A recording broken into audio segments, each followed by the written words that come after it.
Hi friends, welcome back. Assembly election meltdown. How BJP shocked opposition. वो तो है, उनको तो ऐसा झटका लगा है, उन्हें समझ ही नहीं आई है कि ये हो क्या गया है.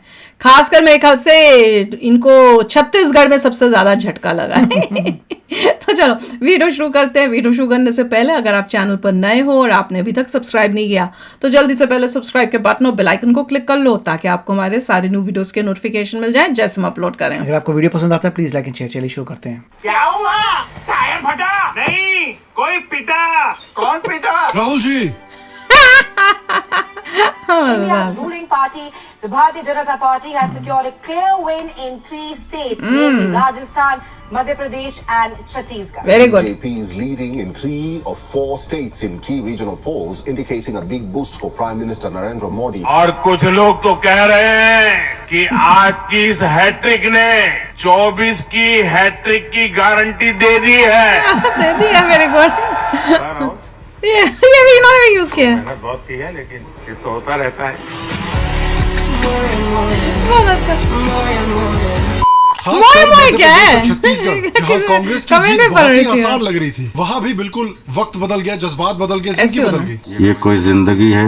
इनफैक्ट 2011 से कांग्रेस ने जहां पर भी गवर्नमेंट बनाई है वहां पर कभी भी रिपीट नहीं की. और Very उल्टा good. इस समय पे ऑपोजिशन पार्टीज हैं जो अपनी गलती को एक्सेप्ट करने के और उसे फिक्स करने के बजाय काफी इंटरेस्टिंग रीजंस दे रहे हैं अपनी हार के. Congress leader Digvijay Singh, also the former Chief Minister of boy. Madhya Pradesh, has EVM now में. blamed EVM for loss in MP. Power of this BJP is only winning elections and mainly in the heartland states of Hindi and what we generally call as the Gomutra states. Gomutra states. तो आइए आज की video में हम थोड़ा detail में देखते हैं कि किन बड़े केस factors होना की चाहिए वजह ऐसे से लोगों BJP के जीती. साथ. इन इलेक्शन क्या से कर हम रहे हैं क्या हम? बड़े टेक अवेज ले सकते हैं 2024 के इलेक्शन के लिए, और क्यों मैं कहता हूं कि ये इलेक्शन शायद 2024 का एक तरह से ट्रेलर है. नहीं, जो ऐसे बातें करते हैं इनके ऊपर केस क्यों नहीं करते यार? क्या कर रहे हैं? इस एपिसोड में आपका बहुत बहुत स्वागत है. मैं हूं सेक्युलरिज्म का सीईओ श्याम शर्मा और आप सबको एक सेकुलर प्रणाम. तो हाल में ही 5 असेंबली इलेक्शंस के रिजल्ट आए. मध्य प्रदेश, छत्तीसगढ़, मिजोरम, राजस्थान और तेलंगाना. देखिए 2024 में नेशनल इलेक्शंस तो हैं ही, लेकिन मिजोरम उसके में क्या हुआ साथ था? साथ हर साल 3 या 4 स्टेट में इलेक्शन होते ही रहते हैं. तो रीजनल जीतता होगा कोई परमानेंटली शायद. चलता ही रहता है. लेकिन देखिए इसमें एक बड़ी अपॉर्चुनिटी है आपके लिए, इन सारी पॉलिटिकल पार्टीज को और जो इन पॉलिटिकल पार्टीज और इलेक्शंस को कवर करते हैं उस मीडिया को डेटा ये तो एनालिस्ट की बताइए. जरूरत है जो इलेक्शन को एक्यूरेटली प्रिडिक्ट और उसे एक्यूरेटली एनालाइज कर सकते हैं. लेकिन डेटा एनालिस्ट की सिर्फ यहाँ पर जरूरत नहीं है. डेटा एनालिस्ट और डेटा साइंटिस्ट की sports analysis, business analysis, medical field, transport sector, add लग रही है मुझे. हर एक एस्पेक्ट में उनकी तो डिमांड कहाँ सा है. टॉप लेकिन इस टॉपिक सेक्टर चलेगा? में प्रॉपर्ली स्किल्ड लोगों की कमी है और इसलिए आपके पास है अपॉर्चुनिटी. और जैसे बीजेपी ने मध्य प्रदेश और छत्तीसगढ़ को दबोचा, उस तरह से अगर आप इस अपॉर्चुनिटी को दबोचना चाहते हैं तो Scaler.com आपके लिए एक परफेक्ट जगह है. ये एक ऑनलाइन टेक लर्निंग प्लेटफॉर्म है जो आपको अपने वैसे ड्रीम ये करियर के टैलेंट लिए ही है जरूरी कि स्किल्स सिखाता है. कहाँ से Scaler.com का ऐड को focus उसको है मिक्स कर industry दें professionals कि मुझे और भी नहीं college पता students चलता. को टॉप क्लास डेटा साइंटिस्ट और सॉफ्टवेयर इंजीनियर्स बनाना. स्केलर में इंस्ट्रक्टर्स टॉप Scaler. कंपनी से आते हैं जो आपको रियल वर्ल्ड टेक डोमेन का एक्सपीरियंस प्रोवाइड करते हैं. उसके साथ साथ आपको 80 से ज्यादा रियल वर्ल्ड केस स्टडीज का भी एक्सेस मिलेगा. 93.5% लर्नर्स जो Scaler.com पर आते हैं उन्हें टॉप टेक प्रोडक्ट कंपनीज जैसे गूगल, फेसबुक और Amazon में प्लेस किया जाता है. हर एक स्केलर स्टूडेंट को पर्सनल डाउट रेजोल्यूशन और 1-on-1 मेंटरशिप भी मिलती है इन्हीं इंडस्ट्री एक्सपर्ट से जो करियर एडवाइस के साथ साथ आपको इंटरव्यू की तैयारी में भी हेल्प करते हैं. मीनिंग राहुल गांधी की तरह ही आपके पास भी एक डेडिकेटेड प्लेसमेंट टीम मौजूद है. तो क्यों ना आप भी Bad Scaler.com example, पर राहुल जाकर गांधी. एक फ्री लाइव क्लास बुक करें और अपने टेक करियर को एक नया मोड़ दें. वो तो साथ ही fail साथ हो रहा है. आपको मास्टर क्लास का ऑप्शन भी मिलता है जहां पर एक सब्जेक्ट को बहुत इन डेप्थ तरीके से पढ़ाया जाता है. और ये मास्टर क्लास आपको सिर्फ डेटा साइंस में ही नहीं बल्कि मशीन लर्निंग जैसे फील्ड्स में भी पढ़ाई जाती है. अगर आपको ये कोर्स पसंद आता है तो कोर्सेज के लिए इजी EMI ऑप्शंस भी अवेलेबल हैं 2-2 साल के लिए बिल्कुल 0 इंटरेस्ट के साथ. तो अगर ये फील्ड आपको इंटरेस्टिंग लगती है और अगर आप इस फील्ड में बढ़ती हुई डिमांड को भरना चाहते हैं तो नीचे दिए गए लिंक पर क्लिक करें और Scaler.com को चेक आउट करके जरूर साइन अप करें. And finally guys before I go make sure कि नीचे दिए गए लिंक पर क्लिक करके आप Scaler.com को जरूर चेक आउट करें और अपने करियर को भी स्काई रॉकेट करना शुरू करें। और इस हफ्ते अनफॉर्चुनेटली इटली की दो बड़ी हार हुई है। अंकोर वाट इटली के पोम्पेई को हराकर ऑफिशियली दुनिया का 8th वंडर बन गया है। और अभी इंडिया के असेंबली इलेक्शंस में इटली की बेटी और इटली के बेटी के बेटे को भी हार का सामना करना पड़ा है। सपना टूटा है तो दिल कभी जलता है।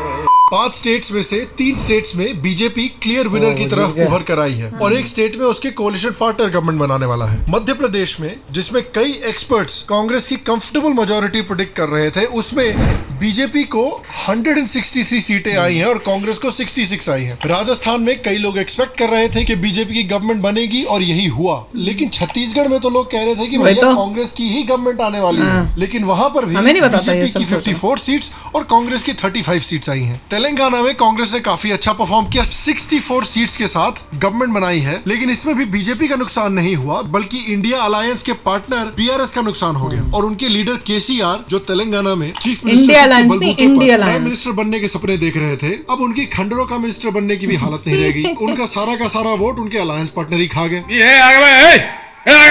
इनफैक्ट बीजेपी ने तो तेलंगाना में गेन किया है। पिछली बार उनको 1 सीट मिली थी और इस बार 8 मिली है। अब देखिए, भले ही कांग्रेस की परफॉर्मेंस अच्छी नहीं हुई हो, लेकिन कांग्रेस को मैं कुछ तारीफ देना चाहता हूँ। खासकर उनके लीडर राहुल गांधी जी को मैं तारीफ देना चाहता हूँ। इनकी ट्विटर की फोटो देखिए, ये पॉलिटिक्स के राजा बाबू हैं। हर फील्ड में इनको एक्सपर्टीज है, चाहे गाड़ी रिपेयर हो, एग्रीकल्चर हो, इंजीनियरिंग हो, हर चीज में एक्सपर्ट है भाई साहब। और उसके सामने जो टेक्स्ट देखेंगे वो भारत जोड़ने की बात कर रहे हैं। तो देखिए, भले ही बीजेपी के अंडर हो, लेकिन भारत को जोड़ तो रहे हैं ना, प्रॉमिस तो फुलफिल कर रहे हैं ना। इन्होंने मोदी जी को पनौती बोला था, लेकिन कम से कम मोदी जी अपनी पार्टी के लिए तो पनौती नहीं है। इलेक्शंस के पहले देखिए राहुल गांधी जी ने क्या क्या कहा था। क्या कमलनाथ होंगे मध्य प्रदेश में?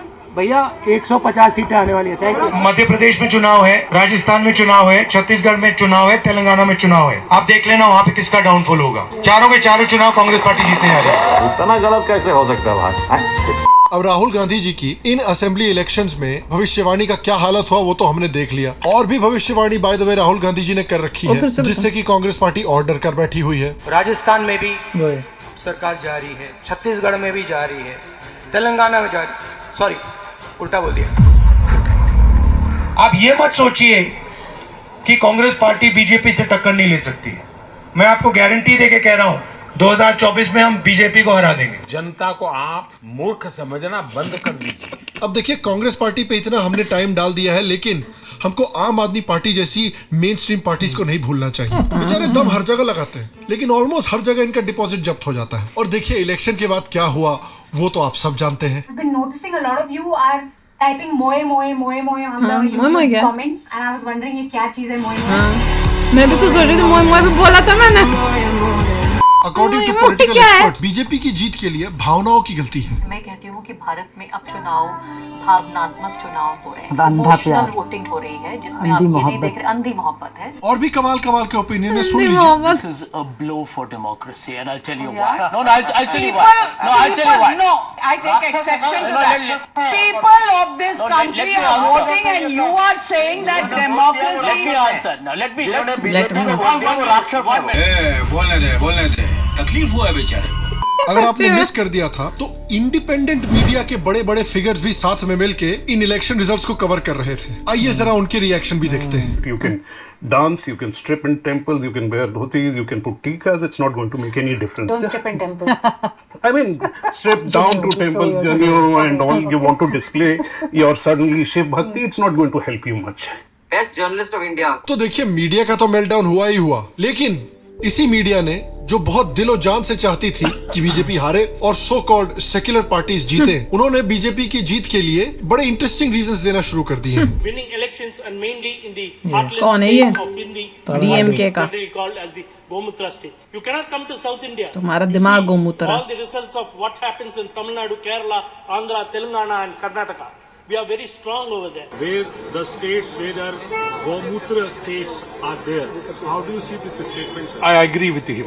रामचंद्र गुहा भी बोल रहे हैं कि भाई देखिए, साउथ इंडिया कितना बेहतर है, नॉर्थ इंडिया कितनी बकवास जगह है, बार बार साले बीजेपी को वोट करते रहते हैं नॉर्थ इंडिया वाले। अरे यार, वेस्ट इंडिया में जो गुजरात है, कर्नाटका है और नॉर्थ ईस्ट इंडिया के जो स्टेट्स हैं, उनको क्यों नहीं गाली पड़ रही? सिर्फ बेचारे हिंदी बेल्ट को क्यों पड़ रही है गालियां? देखिए, ये पुरानी टेक्निक है जो हम 2014 से देखते हुए आ रहे हैं ऑपोजिशन पार्टीज की और उनके सपोर्टर्स की, कि भाई अगर सत्ता हमारी नहीं हो सकती भारत में तो हम भारत को ही टुकड़े टुकड़े कर देंगे। लगता है इन्होंने अपनी politics Sunny Deol school of politics से सीखी है कि काजल तुम सिर्फ मेरी हो, और किसी की नहीं हो सकती। हम दोनों के बीच अगर कोई आया तो समझो वो मर गया। अगर इस देश पे मैं नहीं राज कर सकता तो मैं इस देश को ही खत्म कर दूंगा। वैसे सिर्फ साउथ के कुछ पॉलिटिशियंस और मीडिया वाले ऐसी बातें नहीं कर रहे, कुछ बंगाली नेशनलिस्ट भी निकल कर आए हैं हिंदी बेल्ट को गालियां देने के लिए। और फिर अगला एक्सक्यूज तो आपने शायद सुना ही हुआ होगा पहले, हमने बटन दबा दिया, पता ही नहीं पड़ा वोट कहाँ गया। जिस मशीन में चिप लगी है वो हैक होने की संभावना उसमें रहती है। कुछ मीडिया वालों का तो इतना बुरा हाल हुआ है कि उनसे उनकी भावनाएं कंट्रोल में नहीं हो रही, लेकिन रोते रोते भी हिंदुओं को गालियां जरूर दे रहे हैं। Going beyond that, if you look at the distribution of how the state has voted at the moment, I think the upper caste vote is in any case a lost vote for the Congress. It's not going to touch it. You can dance, you can strip in temples, you can wear dhotis, you can put tikas. It's not going to make any difference. अब देखिए, कुछ politicians और कुछ observers का कहना है ये एक फ्रीक रिजल्ट है, इसको बिल्कुल भी एक्सप्लेन नहीं किया जा सकता। लोगों ने ऐसे क्यों वोट किया? जनता पागल हो गई है क्या? मोदी जी ने इन स्टेट्स की नदियों के पानी में कुछ उल्टा सीधा मिला तो नहीं दिया? तो आइए आज हम इन इलेक्शन रिजल्ट्स को एनालाइज करके इन रिजल्ट्स के पीछे कुछ रीजंस को एक्सप्लोर करते हैं, और उन रीजंस को एक्सप्लेन करके मैं आपको बताऊंगा कि क्यों मुझे ये लगता है कि शायद ये रिजल्ट्स 2024 के लिए एक काफी एक्यूरेट ट्रेलर हो सकते हैं। देखिए, 2024 में कुछ भी हो सकता है। अनलाइकली है कि बीजेपी 2024 का इलेक्शन हारे, लेकिन इलेक्शंस काफी अनप्रेडिक्टेबल होते हैं, जैसा कि आपने इस हफ्ते देखा ही है। लेकिन कुछ स्टेटिस्टिकली ऑब्जर्वेबल ट्रेंड्स हैं। According to the India Today mood of the nation, in elections के पहले बीजेपी बड़े आराम से 2024 के इलेक्शन में 287 सीट्स जीत सकती थी और एनडीए अलायंस को 306 सीटें आती। लेकिन बीजेपी ने अभी 3 बड़े स्टेट्स को स्वीप किया है, जिसको अगर आप एक्सट्रापोलेट करें 2024 की तरफ, तो आप इमेजिन कर सकते हैं कि बीजेपी की जो सीटें हैं वो अगर इन 3 स्टेट्स को भी इंक्लूड किया जाए तो 300 भी पार कर सकती है। तो जिस तरह से बीजेपी ने इन इलेक्शन से बहुत अच्छा परफॉर्म किया है, लगता है कि वो 2024 में भी ऐसा ही अच्छा परफॉर्मेंस देंगे। क्यों? देखिए, देयर आर सेवरल रीजंस। पहला सबसे बड़ा रीजन है prime minister Modi. Prime minister Modi की पॉपुलैरिटी पिछले 10 सालों में घटी नहीं है, उल्टा बढ़ ही रही है। उनकी इंटरनेशनल प्रेजेंस, उनका नेशनल प्रेजेंस, सब कुछ काफी स्ट्रांगली ग्रो कर रहा है। इनफैक्ट 43% ऑफ इंडिया ने कहा है कि इंडिपेंडेंस के बाद से वो आज तक के सबसे बढ़िया प्राइम मिनिस्टर रहे हैं। दूसरे नंबर पे इंदिरा गांधी आती हैं, जिनको सिर्फ 15% इंडियंस ने चूज किया है। तो नंबर 1 और नंबर 2 के बीच का आप गैप देख लीजिए कितना बड़ा है। 42% इंडियंस कहते हैं कि मोदी जी के अंदर जो काम किया गया है इंडिया में वो आउटस्टैंडिंग रहा है। 76% जो इंडियंस हैं वो प्राइम मिनिस्टर मोदी के काम से सेटिस्फाइड हैं, which is a huge number. और जब लोगों से पूछा गया कि आप बीजेपी के लिए क्यों वोट करते हैं, तो 44% ने कहा मोदी जी की वजह से। अगर आप ग्लोबल लीडर अप्रूवल रेटिंग को भी देखेंगे तो वो दुनिया के बाय फार सबसे पॉपुलर लीडर है। दूसरा रीजन है डेवलपमेंट। देखिए, कई पार्टीज डेवलपमेंट की बात जरूर करती हैं, लेकिन बीजेपी ने टेंजिबल डेवलपमेंट दिखाकर लोगों के दिलों में जगह बनाई है। हर एक इंडेक्स के मुताबिक इंडिया काफी तेजी से ग्रो कर रहा है। हाल में ही रिपोर्ट किया गया कि India remains the fastest growing major economy. Covid और इतने सारे इकोनॉमिक शॉक्स को झेलने के बावजूद एसएनपी ने सजेस्ट किया है कि इंडिया 2030 में वर्ल्ड की तीसरी लार्जेस्ट इकोनॉमी बनने वाली है। मोदी जी बना देनी है। इंफ्रास्ट्रक्चरल रेवोल्यूशन भी चल रहा है इस समय पर। 2014 में इलेक्ट होने के बाद मोदी गवर्नमेंट ने प्रॉमिस किया था कि इंडिया को ओपन डेफिकेशन फ्री बनाएंगे और हर एक घर में टॉयलेट प्रोवाइड करेंगे, और उस गोल को लार्जली इंडियन गवर्नमेंट ने अचीव कर लिया है। पिछले 9 सालों में अगर आप इंडियन रोड्स को भी देखें, जो आर्टरीज हैं एक तरह से भारत देश की, तो पिछले 9 सालों में इंडियन रोड नेटवर्क भी 60% से बढ़ा है। इंडिया ने पिछले 9 सालों में 50,000 किलोमीटर के नेशनल हाईवे सिर्फ क्रिएट किए हैं। तो किसी भी इकोनॉमी को ग्रो करने के लिए और सस्टेन करने के लिए वर्ल्ड क्लास इंफ्रास्ट्रक्चर बनना जरूरी है, और उस इंफ्रास्ट्रक्चर पर बीजेपी गवर्नमेंट एक वॉर फुटिंग से काम कर रही है। भैया बहुत ही अच्छा है। जो कांग्रेस है ना, उनको उनका आईना दिखाओ और बीजेपी कितना अच्छा काम कर रही है वो दिखाओ। मुझे याद है हाईवे क्या होता था, हमारे टाइम में वो कॉन्सेप्ट इंडिया में था ही नहीं।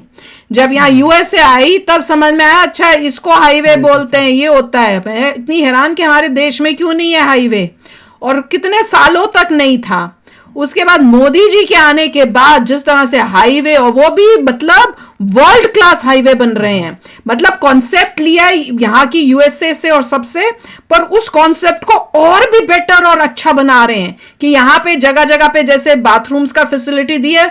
मोदी जी ने खाली बाथरूम ही नहीं, उन्होंने कहा भैया खाने पीने का भी होगा, वहां पे हॉस्पिटल भी होगा, इतना कुछ एक्स्ट्रा वो कर रहे हैं कि आइडिया लेके उसको और बेटर करके अपनी कंट्री में, इंडिया के अंदर कर। देखिए, इसमें एक और बात थी कि जितने भी लोग हैं हिंदी स्पीकिंग बेल्ट के पीछे पड़े हुए हैं। हाँ, कि हिंदी स्पीकिंग बेल्ट है वो बीजेपी की है, सदर्न इंडिया में ऐसा कुछ नहीं होगा।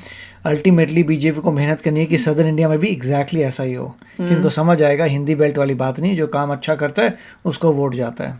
और हिंदी बेल्ट वो बंदा डीएमके का था, उसको ऑलरेडी तकलीफ थी कि भाई बीजेपी तो हमेशा नॉर्थ में जीतता है, चलिए अब उसको हिंदी बेल्ट बोलने लग गए हैं और साउथ इंडिया में तो हम जीतेंगे क्योंकि हमारी रीजनल पार्टीज हैं, हमारी अपनी बेल्ट है। अब तुम्हारी बेल्ट भी खत्म होने वाली है, कोई बेल्ट नहीं बचने वाली, सब बीजेपी होना चाहिए। जैसे से दूसरे स्टेट्स जबरदस्त प्रोग्रेस करेंगे, धीरे धीरे इनको समझ आएगा कि भैया अगर हमने बीजेपी को नहीं दिया तो हमारे स्टेट पीछे रह जाएंगे। उनकी सोच और उनके बोल भाषा से ही समझ में आ रहा था, एक नंबर के चोर चक्के ये भी है, देश को पूरी जली हुई थी कि भैया ये हो गया, इतना मतलब ये हमारे देश और साथ में इंसल्ट भी कर दी। हाँ वही तो, वो दूसरे बंदा गोमूत्र की भाषा बंद कर रहा है। इससे हमें अच्छा है, इनके चेहरे दिख रहे हैं हमें, और इससे अब क्या पता चल रहा है कि जिसको बोलते हैं ना हिंदी बेल्ट, ये हिंदी बेल्ट को ना इनका पूरा क्लीन अप कर देना चाहिए कि भैया तुम्हारी हिम्मत ये हुई है, अब दिखाते हैं तुम्हें हिंदी बेल्ट की ताकत। तो चलो आप भी शेयर करना अपने थॉट्स, चलते हैं, मिलेंगे नेक्स्ट वीडियो में बहुत ही जल्द। Till then take care and bye bye. तो अगर आप मेरे इस चैनल पे नए हो तो जल्दी से सब्सक्राइब के बटन को हिट करो और बेल आइकन को क्लिक करो, ताकि आपको मेरा जब नया वीडियो मैं लगाऊं आपको उसके बारे में जल्दी से पता चल जाए।